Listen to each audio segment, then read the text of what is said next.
Hey everybody, this is Karak. I'm here with vVvTime, and we're going to be taking a look at this replay between ROOTKiwikaki and FXOSheth here on the map Icy Cup Testbug. In the upper left-hand corner, we of course have ROOTKiwikaki, who is the yellow Protoss, and in the lower left-hand corner, we have the purple Zerg, who is FXOSheth. So Time, welcome. We're going to be doing a little bit of analysis, looking at some gameplay. Should be a really great game. Time, why don't you introduce yourself real quick, where you are on BattleNet, what race you play, and this and that. Hey, I'm vVvTime with vVv Gaming. I'm around 90th Grandmaster League. I'm a Protoss player. I've been playing since around April in the beta. All right, and what do you know about these two players? All right, so ROOTKiwikaki, he has a lot of innovative strategies in this matchup. In particular, for example, he likes to go motherships. He thinks that they're really good to get against Zerg and almost any strategy he does. You think motherships are still good after the sort of the nerf with the invulnerability of people coming out of vortexes? They're still a useful unit outside of the mega late game or when things are getting crazy? Well, I don't really get them personally, but Kiwikaki thinks they're good, and I've seen them used a little bit. Sometimes you can still use blink stalkers. You can blink in, snipe some hatcheries, and then recall them out with a mothership. Cute things like that. And we do see gas first here from FXOSheth. So gas then pool looks like a 14 gas 14 pool, which of course is usually quick speed. It's an extremely safe opening. It's not the best opening economically for Zerg, but on a map like this, where perhaps it's quite difficult actually for Protoss to secure third. As you can see, securing the natural is easy, but thirds all, even though there's a gold here, you have to break the rocks. There's blue minerals here and blue minerals here. Thirds are awfully exposed and are far away from your main. And of course, getting that third base for Protoss is pretty important in a ZVP matchup or PvZ matchup, right? Yep, it's very important to get that third base as a Zerg player, and also as Protoss if you're not able to get your third. Shth really likes to get an early third, so you kind of are going to need your third base eventually as Protoss. I would assume that Kiwikaki is going to do some sort of really aggressive two base on this map. And we do see that he is doing a Forge fast expansion. Forge, then Nexus, then Gateway. Looks pretty standard so far. Making a nice little SimCity wall here. This is fairly easy to wall off, so I would expect he wouldn't really feel much early pressure from the Zerg up there. I wouldn't think a Roachling or All-In or anything like that is quite as good on this map as it is on other maps. Nope, I don't think so. He's going to get this pylon here, and he's probably going to build a Cyber Core or possibly even another Gateway soon. Speed will be finishing around 5 minutes, and Kiwi needs to make sure he has his wall up then so speedlings don't run by. And we can see that speed is about halfway done, and Shth did pull guys off gas, which is very standard, and able to get his hatchery down. So he's going to feel pretty safe on this map for a while, especially with the Forge fast expand. And, he's going to lose these scouting lings here. He could have probably run them around and gotten them in the main. He does have 3 lings in the main now, doing a bit of probe harass. So even if he can stall the mining time at all, he's going to get all sorts of information. He's going to see the 2 quick... Are those quick gases, you would say, at the main there? Those are pretty standard. Usually you build 2 gas right after the gateway. That's so that you can get a Stargate really quickly, or DTs sometimes. Huck likes to do that. Or some people just go like 4 gates in a robo. And we do see he's picking off a probe. He almost gets a second probe. The Zealot is now up here to save the day, but with speed, he could really still run around and do quite a bit of drastic damage. Just a second probe. There's that third probe goes down now. This is pretty painful in the early economy, especially when you're trying to fast expand here, and the Zerg is just down there, droning away. Yeah, definitely. Even when you only get 2 or 3 lings in there, it forces you to pull probes off for a while, which he was having to do earlier. Yep. And it kills a bunch. He's killed, I think, 3 or 4 probes. He's now killed 4 probes. That's pretty significant for the cost of essentially what was 4 or 5 lings. He lost a couple up here too. And he also sees all the scouting information. Like you said, he does see the 2 gases, so he knows it's Stargate play or DT play or possibility. We do see more speedlings coming up here to the front, possibly to harass a little bit, see if they can find an opening in the wall, but they do not. If we look at the harvester count, we can see it's pretty even, but as soon as FXOSheth's economy kicks in, he's going to be able to start droning pretty hard and feeling pretty safe, as he did pretty much just see everything inside the base, and he knows as a smart Zerg that with the Forge fast expand, nothing dangerous is going to come out anytime soon. He could even probably feel comfortable taking a third soon, which it looks like he is about to do down here in the lower center position. So he's taking a third, he's droning very, very hard, he's killed 4 probes. He's got to be feeling pretty good right now about where he's at. He's up 4 in the harvester count. Yep. I think it's kind of interesting that he made these early speedlings. Typically, since Kiwikaki has a pretty full wall and there's nothing that he can do, I was looking for a Baneling Nest, but he didn't do that. I think maybe he made them so that Kiwikaki would make a few extra sentries before teching. Makes him devote gas to defending against the possible Baneling buff. And I do see he has 2 sentries out around this time, and 3 sentries. Is this a high count, would you say? Usually you get a few sentries, but usually you would add a Stargate or whatever tech you're doing before that. So I think he was scared of something. And we do see he's taking in 2 gases, and a Roach Warren is going down for FXOSheth. And we do see, I believe, a layer morphing at the main here. Yeah, indeed.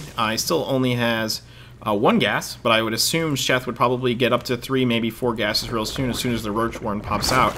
And an Evolution Chamber does go down. Shth does favor a style of upgrading Roaches very, very quickly, getting Burrow, getting either Burrow movement or Roach speed, which makes very scary for a Protoss to push out with just gateway units, especially on a map this big.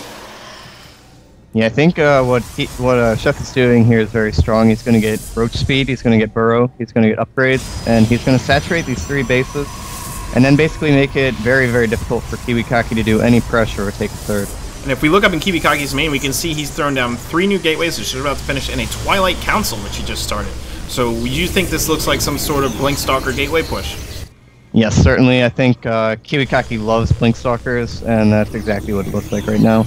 And how do you think, what's the Zerg response? Obviously, he's got an Overlord's going to see it. Wow, he's probably is going to get in there and scout the Twilight Council, I would think. Yep. Let's see, and he does see it. What's the correct Zerg response to this, do you think? I think exactly what Shth was planning to do anyway. It's pretty good. Once he gets this 3rd saturated, 3 bases versus 2 fully saturated, you can hold that with just Roachling. And yeah, it is, and it's going to be tough for him to just do something like blinking into the main, I would think. The architecture of this map does allow for, if you can get maybe a hallucinated Phoenix or something up here, but with the speed of the Roaches and the creep spread and the speed of the Speedlings, he should be able to get anywhere he wants to defend, and he has these Speedlings right out front of the base, so he's going to know what's going to happen, and FXOSheth basically is dealing with perfect information right now. He is supply blocked. He's building 7 Overlords. Wow. That's a lot of money and a lot of supply to free up, but when you're supply blocked, you're supply blocked. We do see the hallucinated Phoenix flying around here, getting all sorts of scouting information. Very, very smart. The essentially free scout. Hallucinate's such a great ability. It's like Overlord speed in a way, just you can do it for free. You don't have to lose an Overlord to do it. And we can see Kiwikaki is busting down the pylon at his front. It looks like he is getting ready to push. 3 gateways just about to finish. I believe this will be a total of 7 gates. Yes, 7 gates. Yep. This is a really interesting push here. We have 4 sentries. That's a lot of gas, but with all the Blinkstalkers, 7 gates, I assume we'll put a proxy pylon down. This could be a pretty interesting battle. If we look at the unit counting stage, we can see 20 Roaches out for Shth, about 17 Zerglings, and Kiwikaki is starting to hit his warp-ins now, but we do see a massive supply advantage for Shth, and Kiwikaki is currently supply blocked. Yeah, I think this is going to be a very interesting battle. It's going to depend highly on the force fielding. Kiwikaki can get some really good force fields and really good unit positioning. He could probably try to come down here and kill this 3rd of Shth's, but he's going to need really good force fields since he's down 50 supply. And he is about to have +1 or +2 round weapons, actually. He's going to finish too, so this is going to be a really strong attack. And it's going to come down to the micro, like you said. We can see a couple quick force fields going down and protect that proxy pylon. That's pretty much on the edge of the creep. Shth really is doing himself a favor with the creep spread. Kiwikaki is going to have to come pretty deep into the creep here in order to do any sort of damage. We can see Kiwikaki's units moving in, and Shth comes up and pushes him out. They are fighting in the choke here. Shth does have Burrow, and obviously Kiwikaki has no sort of protection. Fighting in the choke here, he does get a bunch of Roaches trapped, but he just burrows them. He does have an observer overhead, so he is going to pick off at the Roaches there, and Link's trying to get us around. Really nice force fields on the right side here by Kiwikaki. I don't really like Shth coming in this choke here. It seems like it's almost too easy for him to get carved up by the force fields. Yeah, I really like Kiwikaki's choice of where to fight. That was a very good choke to abuse. And he's sitting here in the choke and just warping units and he has his army bigger and bigger, and he's going to blink through the choke. We do see Lynx picking off the sentries in the back, the oh-so-important sentries, and we can see the Hydras down front hitting the front of the army. On creep here, Hydras on creep are extremely powerful against gateway units. And we can see the Kiwikaki's army is a bit surrounded, and he's in trouble right now. He is down almost 100 supply. Even if the Stalkers blink out, there is really nothing for him to get away from here. And Shth has a beautiful flank coming around from the back with the Roaches. Hydra's on the bottom of the ramp. Roaches at the top. Kiwikaki does blink away.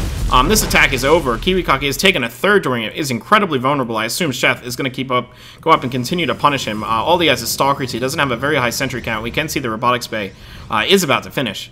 But you know, you can't feel good of where you are right now with Kiwikaki. Shth has this game well in hand. He is dropping a 4th base. And his army is just so much bigger, and there isn't the sentry count that Kiwikaki really needs to make his army supply or cost effective. Yeah, I think at this point, all Shth needs to do is just rally his units over to Kiwikaki's base, and he's going to win. He's up to 90 food, almost 100 food. And he's got, well, not better upgrades, but definitely better unit composition and more units. And we can see that Kiwikaki's doing some great micro over here, but he's only fighting half of Shth's army, while the other half is sitting here picking away at the front of his base. There's a Colossus about halfway done, but obviously he will not have Thermal Lance. And his base is getting completely overrun, and his armor is getting completely overrun. I expect to see a GG here any second, as if Shth keeps rallying in here, he's going to be able to handle this, no problem. You can see he's got 5 Roaches and a Hydra in production. He is nearly maxed, so he's fighting all these big battles, and he still has a maxed army. And the Protoss is about to lose his natural. The Colossus is out, but that's not long for this world. As soon as the Roach is going to handle on it, and honestly, if Shth really wanted to, he could just kill the natural and go home and be very, very safe. We can see he is sitting here picking away at the army. The Colossus, without the Thermal Lance, obviously can't do the same amount of damage from the back. You can see the Hydras just doing lots and lots of DPS, and he is about to take out the natural here, and this game is, for all intents and purposes, over. And we do see the GG from Kiwikaki, and Shth will win the game. Do you think Kiwikaki's push just came too late there? It just seemed like he was completely outnumbered and really never had a chance. Yeah, this is something that we've been seeing in a lot of games, especially at MLG and Los Sierras, Zerg vs. Protoss. The Zerg takes a really early third against fast-expanding Protoss, and their macro is just way too good. By the time the 2-base push comes, it's already over. They're down 50 food. There's very little you can do. I think Protoss needs to adapt and do something to pressure that third before they get it fully saturated. And like you said, you would sort of expected the Void Rage of the DTs, which would be that pressure that we were thinking about with the third, but because of those 3 Zerglings or 4 Zerglings that were in his base picking off probes, and the other Zerglings sitting out in his base and threatening him, making him build more sentries, he wasn't able to do anything like that. Yeah, those 3 Zerglings definitely made it harder for Kiwi to do a whole lot of pressure, and also Shth made like 8 Zerglings, I think, and showed them to Kiwikaki. And that might have scared him and made him waste his gas on sentries. Yep. All right. Well, great stuff. This is Karak. I'm here with vVvTime. And I hope you enjoyed the game, and check out the channel for some other casts. Thank you.